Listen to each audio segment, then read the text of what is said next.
നിങ്ങളൊരു CPM-കാരനായ ബോഡി ബിൽഡറാണോ? ആണെങ്കിൽ നിങ്ങൾക്ക് പോലീസിൽ SI ആകാം. ഒറ്റ നിബന്ധനയുണ്ട്. CPM ആയിരിക്കണമെന്ന് മാത്രമല്ല, ബോഡി ബിൽഡറുമായിരിക്കണം. CPM അനുകൂലികളായ ബോഡി ബിൽഡർമാർക്ക് നിയമവിരുദ്ധമായി പോലീസിൽ സ്പോർട്സ് കോട്ട നിയമനം നൽകാൻ നീക്കം നടക്കുക. CPM നേതൃത്വമായി അടുത്ത ബന്ധം പുലർത്തുന്ന ഷിനു ചൊവ്വ, കൊച്ചി സ്വദേശി ചിത്രേഷ് നടേശൻ എന്നിവർക്ക് കാര്യവട്ടം LNCP ഗ്രൗണ്ടിൽ കായികക്ഷമതാ പരീക്ഷ നടത്താനാണ് തീരുമാനം. മുഖ്യമന്ത്രിയുടെ ഓഫീസിൽ നിന്നുള്ള നിർദ്ദേശമനുസരിച്ച് ഇതിനായി DGP ഉത്തരവിട്ട് കഴിഞ്ഞു.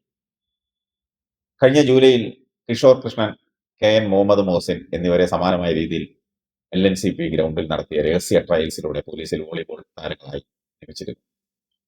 ഇവർ പാർട്ടിക്കാരാണ്, കടുത്ത CPM-കാരാണ്. 2 ബോഡി ബിൽഡർമാരെയും കായികക്ഷമതാ പരീക്ഷ പോലും ഇല്ലാതെ SI ആയി നിയമിക്കാൻ 1 വർഷം മുൻപ് തന്നെ മന്ത്രിസഭാ യോഗത്തിൽ തീരുമാനമായിരുന്നു. എന്നാൽ പോലീസ് സ്പോർട്സ് കോട്ട പ്രവേശനത്തിനുള്ള ഇനങ്ങളിൽ ബോഡി ബിൽഡിംഗ് ഉൾപ്പെടുത്തിയിട്ടില്ലാത്തതിനാൽ നിയമന അപേക്ഷ അന്നത്തെ DGP എതിർത്തു. ഇത് മറികടന്നാണ് ഇവരെ പോലീസിൽ നിയമിക്കാൻ മുഖ്യമന്ത്രിയുടെ ഓഫീസ് നിർദ്ദേശം നൽകിയത്.